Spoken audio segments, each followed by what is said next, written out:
నదీ జలాల వివాదంపై సీఎం చంద్రబాబు స్పందించారు. ఉమ్మడి ఏపీలో ఎన్నో ప్రాజెక్టులకు శ్రీకారం చుట్టామని తెలిపారు. కాళేశ్వరం కట్టినప్పుడు అడ్డుపడలేదన్నారు.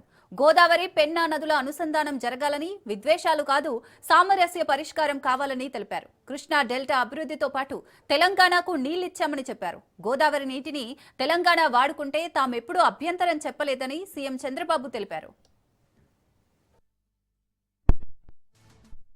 సమయంలో పోలవరానికి మన చట్టంలో ప్రత్యేక నిధులు, ప్రత్యేకమైన హక్కు కల్పించే పరిస్థితికి వచ్చారు. ఈ రోజు నేను మీ అందరికీ ఒకటి హామీ ఇస్తున్నాను. సైబరాబాద్ ద్వారా హైదరాబాద్ నగరాన్ని ప్రపంచ పట్టణంలో పెట్టాం. ఈ రోజు అమరావతి మళ్లీ కట్టి, అమరావతి దేవతల రాజధాని, అమరావతి ప్రజా రాజధాని. ఈ అమరావతి ప్రపంచానికి ఒక నమూనాగా దీన్ని తయారు చేసే అవకాశం తీసుకుందాం. గోదావరిలో నీళ్లు పుష్కరంగా ఉన్నాయి.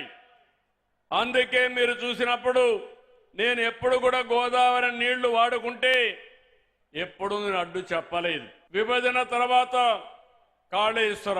కాళేశ్వరం ప్రాజెక్టు కట్టినప్పుడు గోదావరి పైన ఎన్ని ప్రాజెక్టులు కట్టినా పర్వాలేదు, మనకు నీళ్లు వస్తాయనే ఉద్దేశంతో నేను ముందుకెళ్లాను. గడిచిన 40 సంవత్సరాల్లో 3000 టీఎంసీ నీళ్లు గోదావరి నుంచి సముద్రం లేకపోతున్నాయి. పోలవరం ప్రాజెక్టు పూర్తవుతుంది. కృష్ణా గోదావరి అనుసంధానం జరుగుతుంది.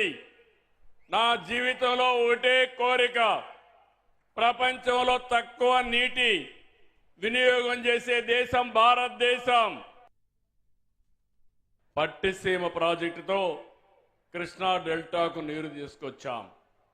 ఆంధ్రప్రదేశ్ కలిసి ఉన్నప్పుడు హైదరాబాద్ను ఒక నాలెడ్జ్ ఎకానమీగా తయారు చేసేదానికి మనం ఫౌండేషన్ ఇస్తే, విభజన జరిగిన తర్వాత హైదరాబాద్ తెలంగాణకు వెళ్ళిందని కొత్త రాజధాని అమరావతి అదే సమయం